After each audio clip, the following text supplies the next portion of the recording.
Tifnumbu to do something anyway. Well, that's just reverse. I want to go to something else before we started taking calls tonight.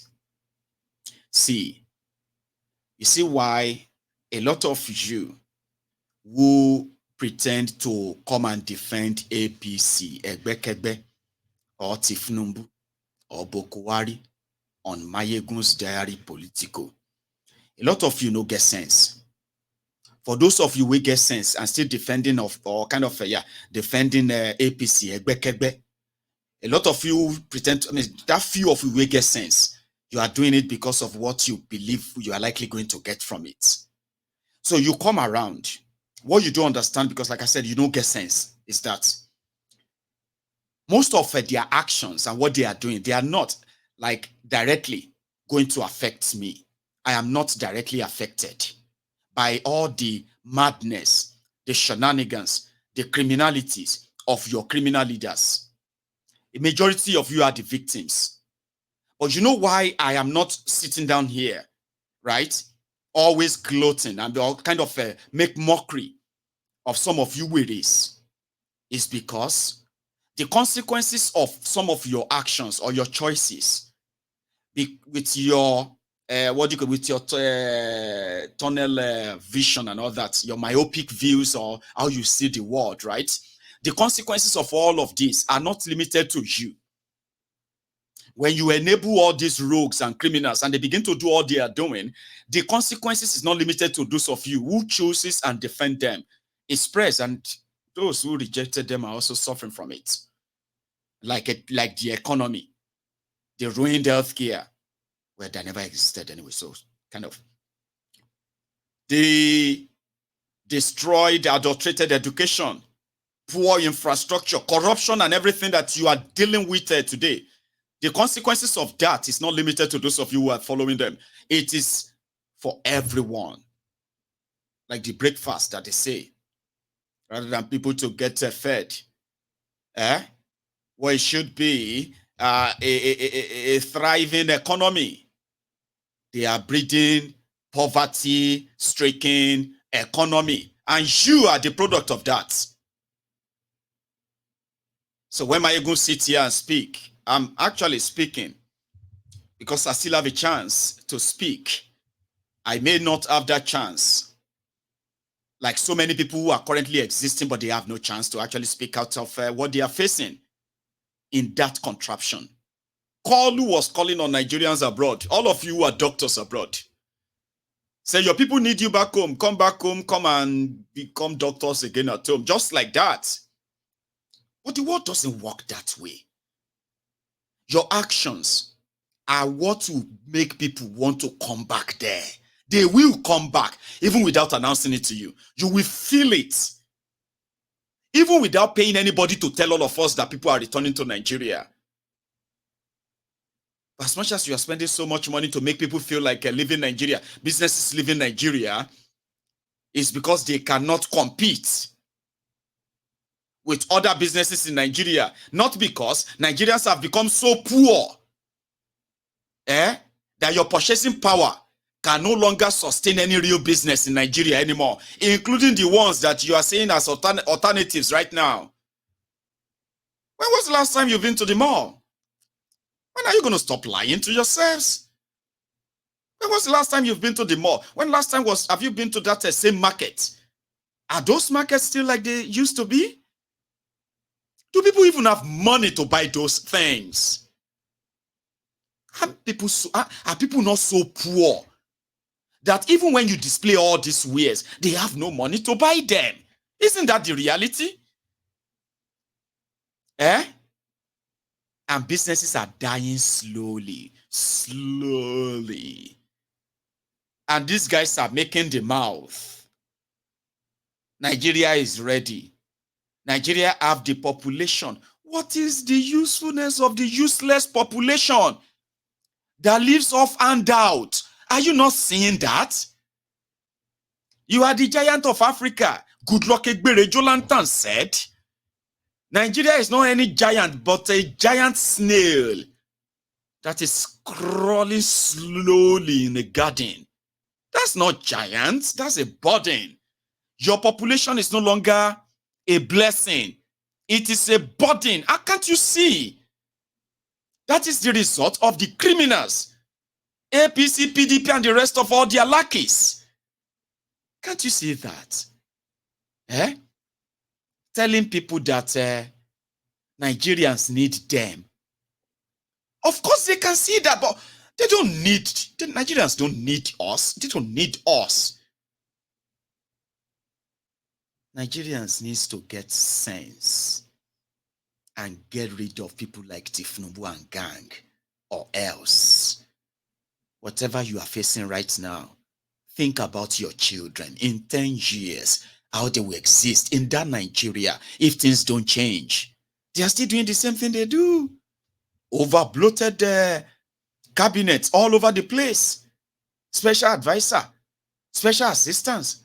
Thousands of people who are just like freeloaders, grifters, scavengers, scroungers, pickpockets. They had no value. That's the trajectory. They are still going. And they want you to so be passionate. I love Nigeria. I want to go back. Oh, come on. Stop that nonsense. It doesn't work that way. So do you understand that if people have to come back, you don't need to sell them lies. The world is so transparent now that every one of us can see clearly, except for those that they have been psychologically brainwashed beyond redemption. And that is very sad, because surprisingly, a lot of them are in the majority. Sadly so. Tifnubu is asking the doctors to come back to Nigeria to come and start collecting $300, $400 a month. They won't even pay you. What about your children? Oh, they are safe wherever they are right now, right? Do you see any incentive of taking your family back to Nigeria? Especially those of you who love Nigeria from abroad. I mean, Tifnubu is not really talking to a lot of us anyway, so probably talking to those of you who professes that you love Nigeria from abroad. I love Nigeria. Stop tarnishing Nigeria image. Let us come together and work for our country. Let us come together and make our country great. And see, they need you in Nigeria. They need you in Nigeria. Be a role model.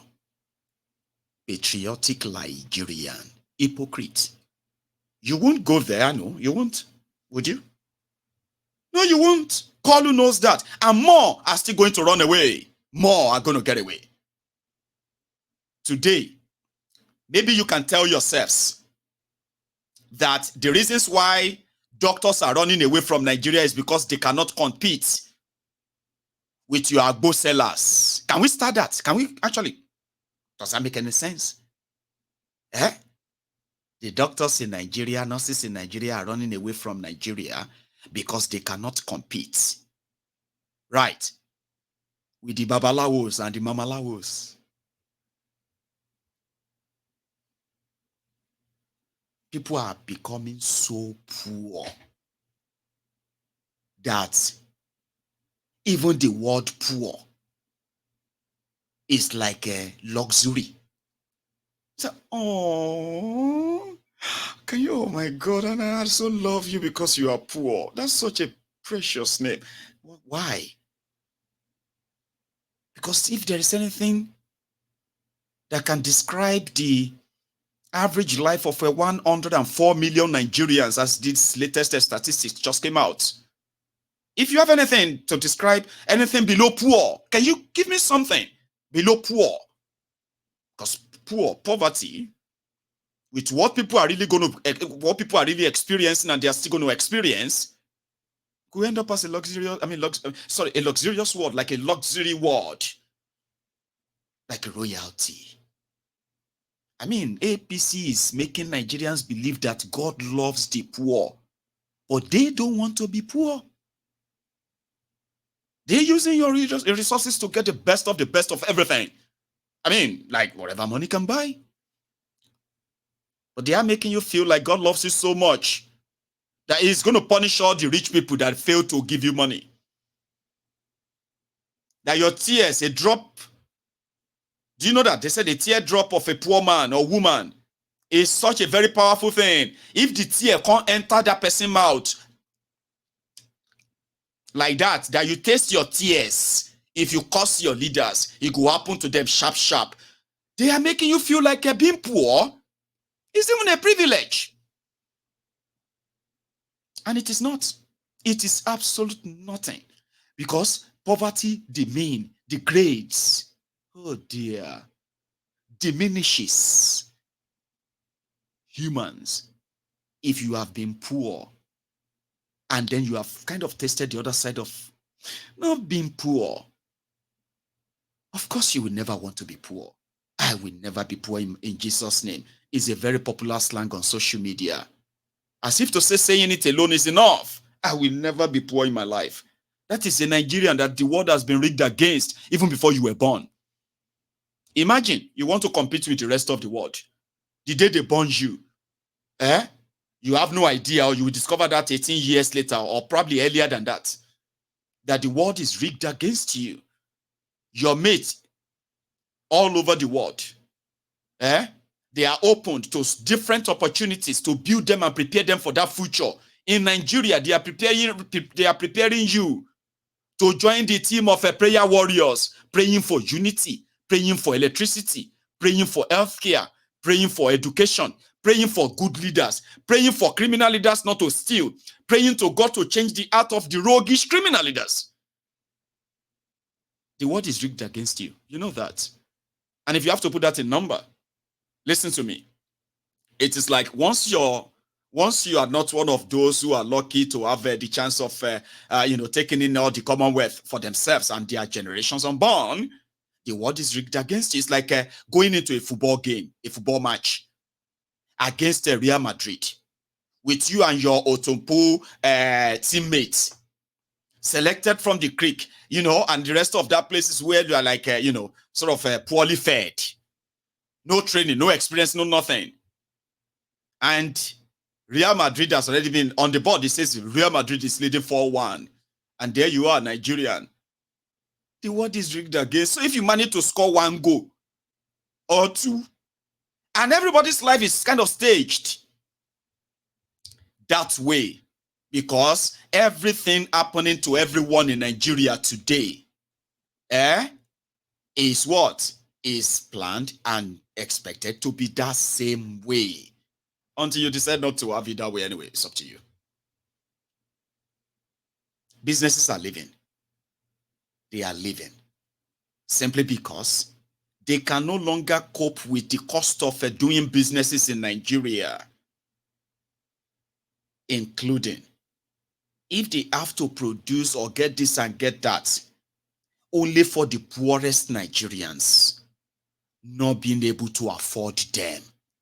And then you begin to run out losses and losses on sales.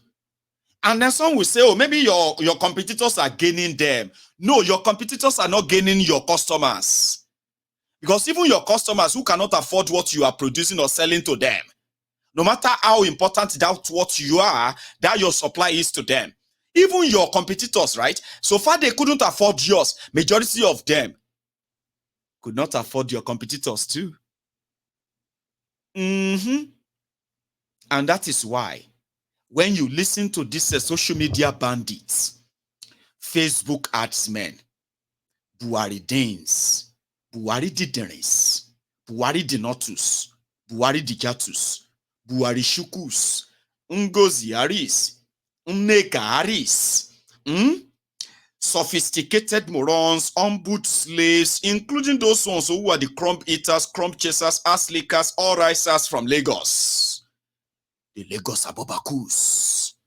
When they tell you that the reasons why people are living or businesses are living is simply because they couldn't compete with others. Baba, you and I know the truth. You do? Abi? When you can't afford these ones because it's expensive, what about the ones that you think are not expensive? Are they cheaper too? Affordability has made more Nigerians poorer than any description. O ti gbọ́ nípa multi-dimensional poverty. Ìyẹn mean pé when you are getting all of the poverty, when poverty is like threatening you from all the facets of your life, Baba, with the type that poverty will hold you and say, I will finish you this year. And you will be like, in Jesus' name, you will not finish me in Jesus' name. A lot of people fell this year. A lot of them are watching me on this screen today. Their businesses died.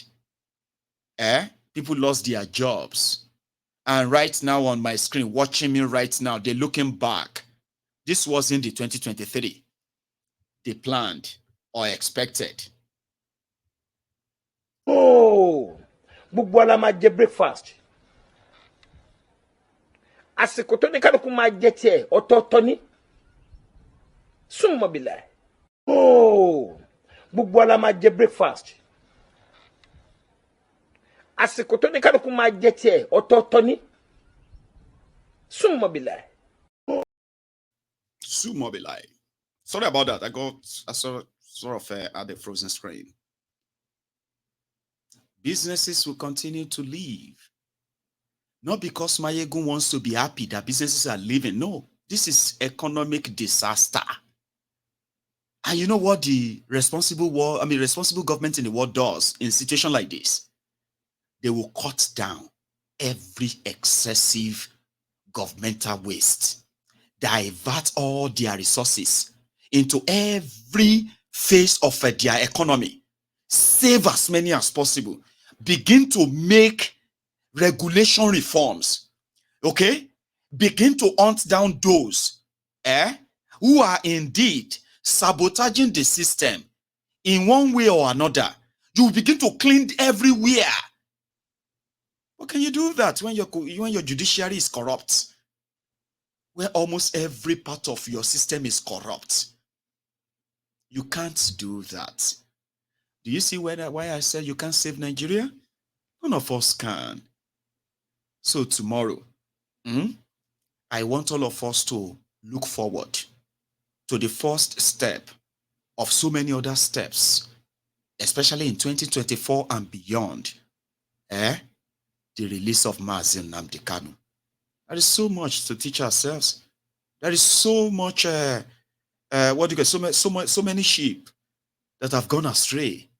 There are so many of you that needs to know the danger around you, no matter what else they are telling you about Nigeria. Those of us who are speaking up is not because we hate Nigeria. I don't hate Nigeria. I mean, hate is a very strong word for me. I don't really hate things or people. I may not like you. And I'll tell you my reason. For what Nigeria has become, unity is not just a word, okay? It is more than a word. Which means, if you want to ask for unity, you must be somebody who also kind of will support justice. Justice is a key to unity, coexistence. Where there is justice, there is peace. And tomorrow could be a start. I'm going to go make myself another cup of tea. Somebody asked, Mayegun, is that green tea? You won't kill me. They say green tea, even though it's all fake, right? Slim tea and all those things, right? Me, we be say, for years, I've always wanted to be like, I just wake up one morning and all of you will begin to say, Amayegun, you need to lose weight too. Amayegun, you are becoming, Amayegun, you need to.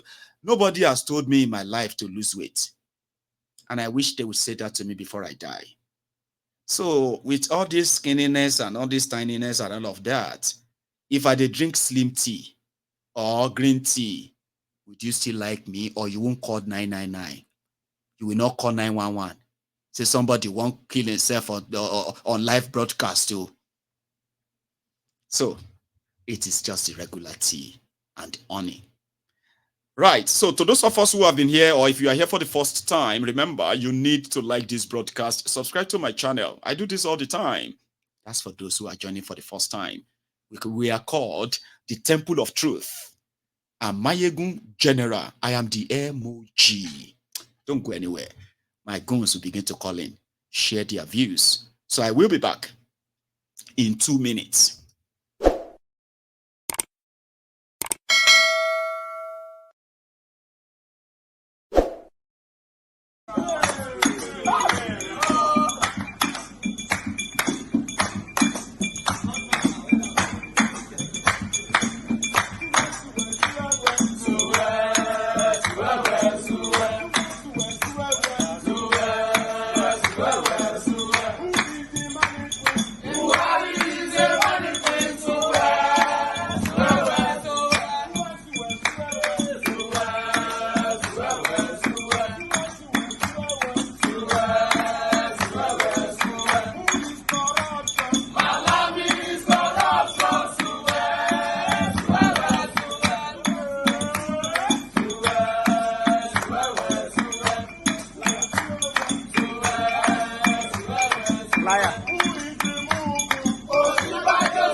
Thank you. And to those of us, I mean, again, we are over 2,000 on YouTube, right? And we were once over 200, nearly 300 on Facebook. So thank you to everybody who actually responded and liked the video. So do your best to do that, okay? Just like the broadcast. And then you can also pick up your phone and dial in. And you could be speaking to me like this, my caller. Hello there. Hello, my good general. Hello, sir. How are you? MG. Yes, sir. My God, you're on fire today, as usual, on fire. You know how I am when it comes to this injustice that has lasted this long. Let's be honest. Yes, I have to put that passion the there. defender. And Yeah, everybody defender of needs the to see defenseless. it as it is. Yeah. Go on, sir. Yes. I did see from Atlanta. See, I can see that. Nice one, man. Yeah. You know, anytime we talk about Buhari regime, I always get, picked. The last time I talked about Buhari, 64,000 people dead in 8 years of Buhari. That's right. 64,000. Now, in 8 years, 40 court decisions disregarded, no respect for rule of law. 40 court cases, 40 court cases, judgment given, yet they didn't abide by any of them. 40. So that means in every year we have 5 court cases. Buhari will say no to the court. 5 per year. 5 times 8 is 40. That's right. So an average of 5 every year. Court cases that Buhari would tell the judges to go to hell. And we'll say this is a country where we have rule of law. So it's sad that somebody that's a stark illiterate like Buhari was president for 8 years. The guy's an illiterate. Like I said, his best topic is Ruga. That's the only thing he knows. The rest, he can't even read the statement given to him. But that's the country we have. If you want to look at why Nigeria is where we are today, look back at what our leader, I keep saying, look back at our leaders. Our leaders will tell you the kind of people and the kind of government you're going to get. Look at what is happening today.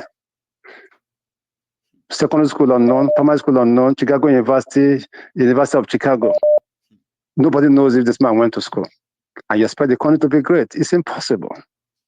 It's impossible.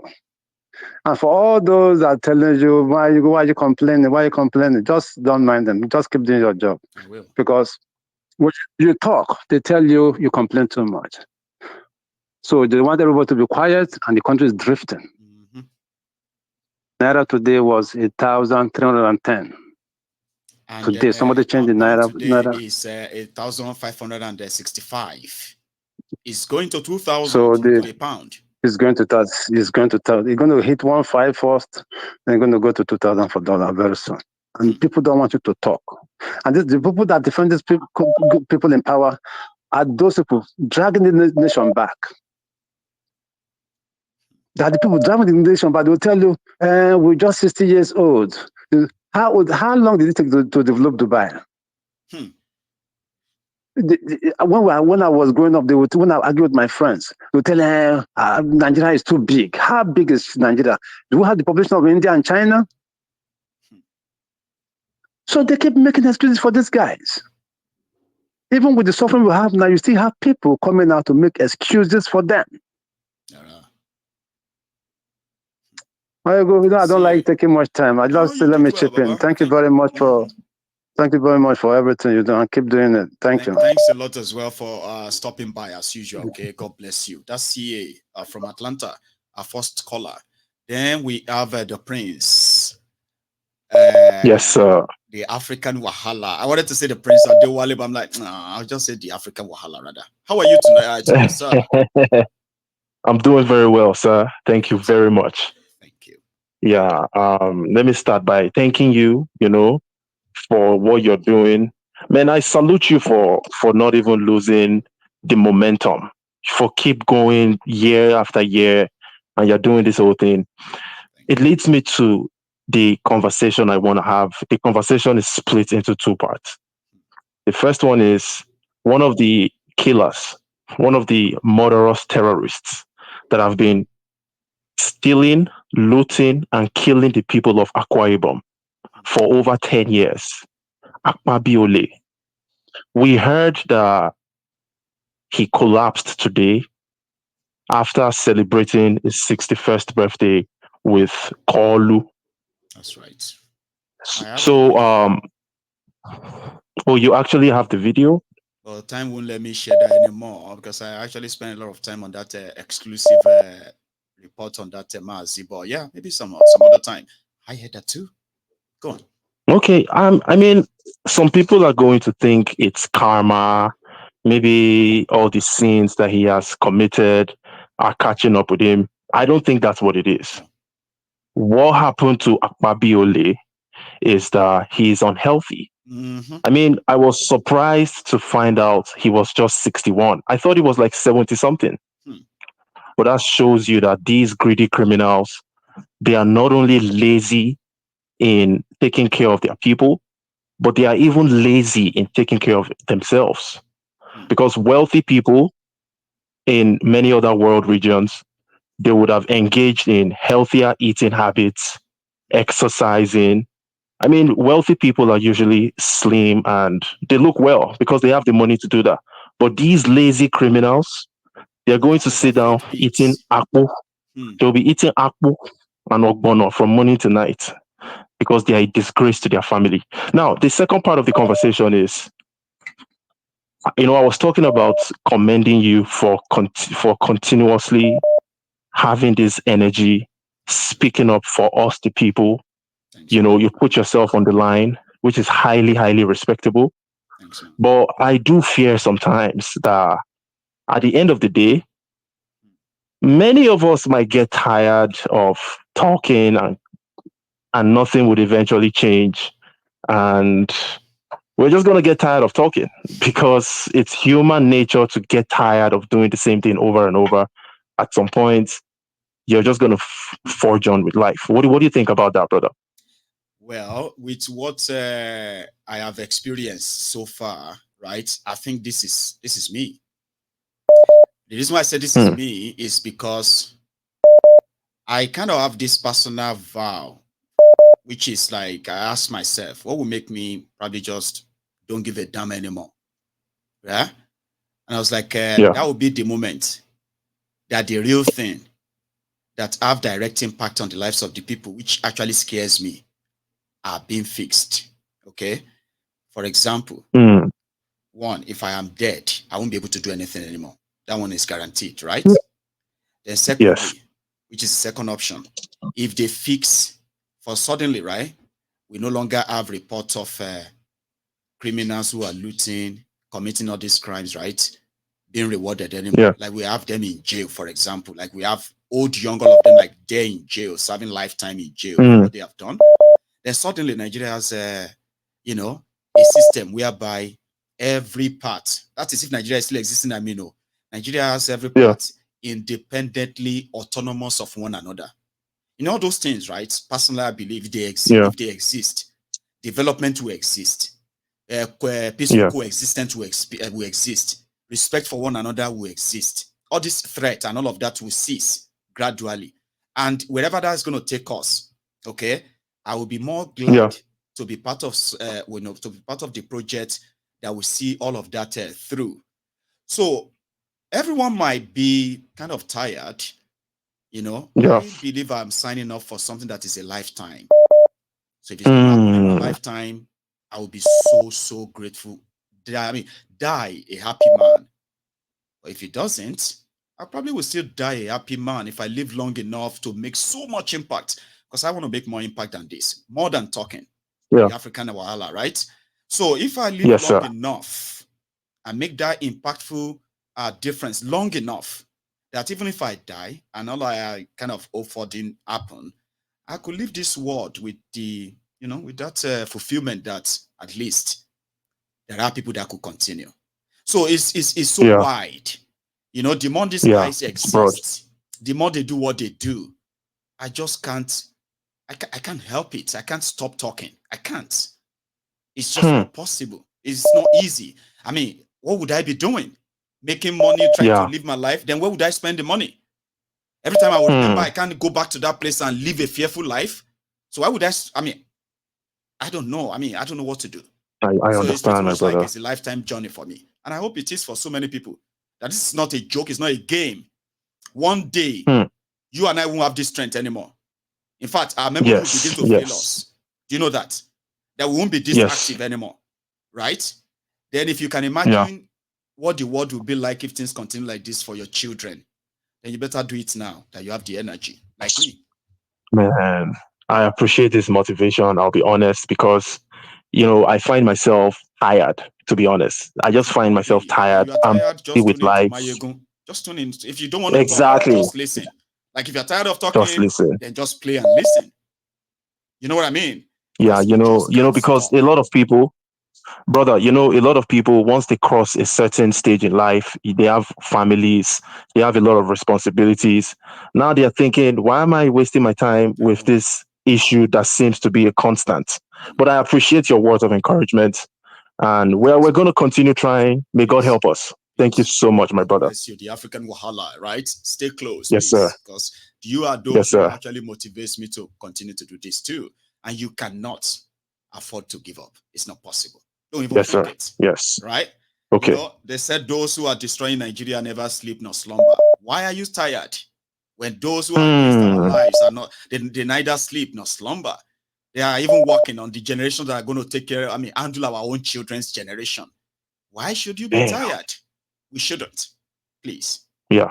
Take care, man. Absolutely. Thank you. Yes, sir. That's the African Wahala. And I was speaking to all of us directly as well. You can make all the money you have in this world. Well, you see the trajectory they are taking Nigeria? You will always remember, Mayegun, that money will not be enough to exist in the Nigeria that these criminals are creating. It will not be enough. Hello there. Hello, Mayegun. Good evening. Hey, is that Lady Charm or who's that? Yes, it's Charm. Oh, okay. How are you tonight, ma'am? I'm fine, thank you. Every time I want to have a conversation, that's when this man wants to talk. It's ridiculous. They can always He be was like that. But quiet you know up what you until do? now. You can just divert their attention and run into another room. And abroad, we know they Yeah, get key yeah. in our rooms in the house, unfortunately. So you can lock the door. Anyway, I can't log let's it up, make but it it's quicker. going to be a quick one. Yes, ma'am. Yes. So, I mean, I've listened to your show patiently, and I'm always blown away. Honestly, today's show was very powerful. But I was listening to it and thinking to myself that you need a wider audience. I know. You need a larger. Your message needs to go out to a larger audience. I mean, listening to your show, I was just thinking to myself, more people need to hear my ego. More people need to hear what you're saying.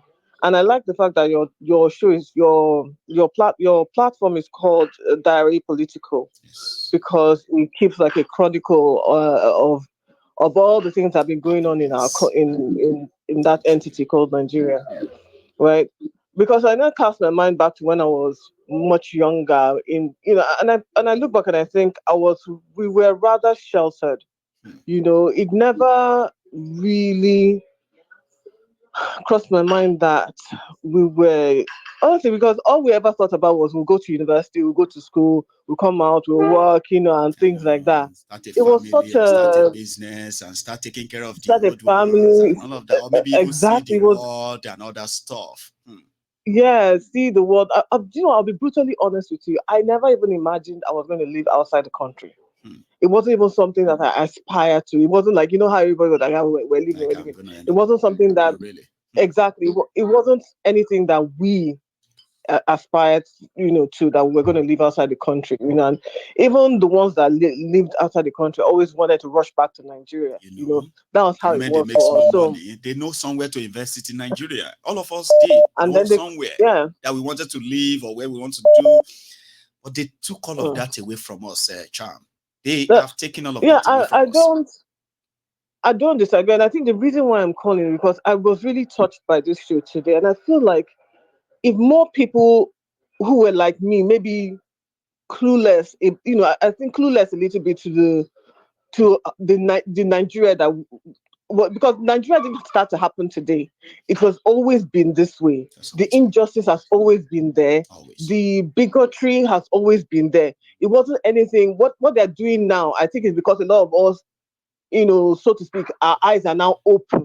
Do you understand? But that bigotry, that, hatred for one another, that injustice, was always there, and we were I would maybe speak for myself, a little bit ignorant about the depth of the injustice and the depth of the bigotry. I was born in Surulere, raised born in Lagos State. For all intents and purposes, I'm a Lagosian. Do you understand? But I was never aware that Yoruba people didn't like Igbo people, because I had Yoruba friends. I had Igbo, we had friends everywhere. Do you understand? So, but the bigotry was there. It was just not something that we were, More maybe because of the circles, pronounced. Like they are it mostly wasn't like pronounced things or that you something. just have to like hush about them. And we know the category, Yeah. a section of the Yoruba Of the who are like of the that. people. But for those who grew up in Yoruba land, the reason why you didn't feel it that is because the Yorubas have nothing against the Igbos. Like, but no, inside that absolutely. same, inside that same population, that's where you have You would those still have, bigoted, you know what I mean? those people. That's why you didn't Absolutely. feel it. All of you will grow up in Yoruba land who are now like wondering what's going on. Like, why did this happen? What's this? Honestly, let me tell you something, Michael. Growing up, first of all, we lived in 1004. And then when we had like Salah or something like that, we had Muslims that would give ram, they would to distribute everyone rams in the building. to everyone, 40 houses down this side, 40 houses down the other. So we were always, it was such a beautiful, my upbringing was beautiful. There was no animosity as far as I could tell. Do you understand? But 24 years was enough for APC to kind of spread destroy. that. Look at what it is today. 24 years is good enough for Tinubu and his gang. And they've kind of partly succeeded. We now have Yorubas calling Yorubas bastards because they don't want Tinubu. Now, you never used to be us. Things, we never had that. Honestly, and I think the reason why I'm calling is that you need a wider audience so that if there are people like me still in Nigeria in this day and age, you need to wake up. Just listening, just can listening to imagine. And that's Buhari, why I encourage people to help me share this as it is for now. the While I broadcast. continue Yeah, to I work always on like other the things I'm working on that will help this as yeah. well. Even like I think somebody mentioned one time about translating your show. Yeah, giving it a Because or subtitle no, and not all that. Yeah. giving it a subtitle. Yeah, that was giving it a subtitle because people in the in the grassroots, I feel they need to hear your message. They need to hear Buhari talk. Do you understand about so-called fellow Nigerians? Do you understand? Because the way he spoke, would anybody think that he was talking about Nigerians? They probably would think that he was talking about some minority group of people, inconsequential, inconsequential section this of thing. Are But you joking, man? He had a pass. and then he alluded to the fact that the Biafrans they're just in like one small dot. They are just And I'm like, dot in a circle. He said the South dot in a told him circle. that. And I was like, South leaders told him that this that they say dot in a Biafrans, they are circle. just dots. Are you for But president of a country? President of a country, you don't even know the geography of the Speak to people them in that the you language claim their that you are parents understand. Really? understand. So there's no remorse for the innocent loss of lives during that period. Instead, you want to do some more.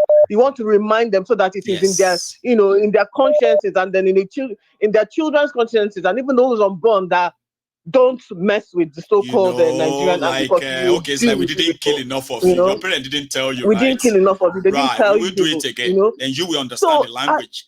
How could a president of a country threaten a region and that didn't spark serious reactions? But it's not going to, and that's why I'm saying that your platform. I mean, I listen to a lot of people. I listen to Dele Farotimi, and I love him. I love his perspective and everything. But you see, your show, I feel like it needs a wider audience, down to the grassroots, from in every section of our country. They need to hear people like Buhari talk and know that that's not a leader. That's not anybody to look up to. They need to see people being called out, like all these criminals and this and that. They need to hear the real truth, because I don't think, you listen to the news, nobody is telling them the real truth. The clip that you showed of them interviewing Buhari, and he was saying those things about the Southeast, and nobody was challenging him. Instead, they were laughing. And I was like, this is not funny. It's not something to laugh about. It's not humorous. This is a serious problem, which has come to meet all of us here now in 2023, when he was spewing that nonsense he was spewing back then. Right? But our journalists are fond of laughing. They're fond of not taking anything seriously, or taking their politicians to task and really challenging them. I never hear news like yours. Anyway, I don't want to belabor the point, but I believe that you need because I think there are still people ignorant. There are still ignorant people, or That's people who are a little bit clueless or sheltered. Until that happens. We will get there. We need to, your program needs to go, to the grassroots. And I think that once it does go to the grassroots, we will see some kind of make a serious impact. That's the intention, right? Thank you very much, ma'am. Okay. We will get there. I promise you. Okay. We will. All right, and you have a good one. Okay. Send me well to the women as well. So here I have now. Listen, you can take a moment and still go and like that broadcast. Okay. If you want more people to see this, you need, especially on YouTube, you need to like the video. And when you like it, I mean, we have over 2,000 of us, right? And we have less than 1,000 of us who have actually done that. That is your own way of contributing or making sure that more people see it, okay? And thank you to everyone who does that even without asking. Hello there. Hello, good evening, Michael. Good evening, sir. How are you? I'm very well. You? Well, I'm here. Kind of, like looking forward to tomorrow. I can't imagine what it's going to be like tomorrow evening when we all gather here to say, oh, it has happened. You know what I mean? And I will actually drive and say, But, yeah, I'm optimistic. Apart from that, just say mode. I've already bought my popcorn, and I'm really, so I'm just waiting. But I think my analysis of the whole thing is, Tinubu does not want to release. He's not in his original plans to release Nnamdi Kanu. But he's going to make this move because he's still desperate for legitimacy. That's right. That is what he does. That is what I see him doing. And tomorrow I don't see them saying Nnamdi Kanu just go home. What they may do is they are likely to move him to a lesser security facility, and in a few days or maybe before Christmas or before the New Year, we'll just hear the news that he's home. I think that is what we're going to do. Tomorrow, small thing that Supreme Court may meet tomorrow and say we are reserving our judgment until later date. But behind the scene, they would have moved in, but all of the arrangement and breaking news. No, they will. No, they may announce actually that he's moved out because the facility he's staying now is yeah. So they move him to a better. Go on. They move into a better facility, and then maybe before the New Year or Christmas,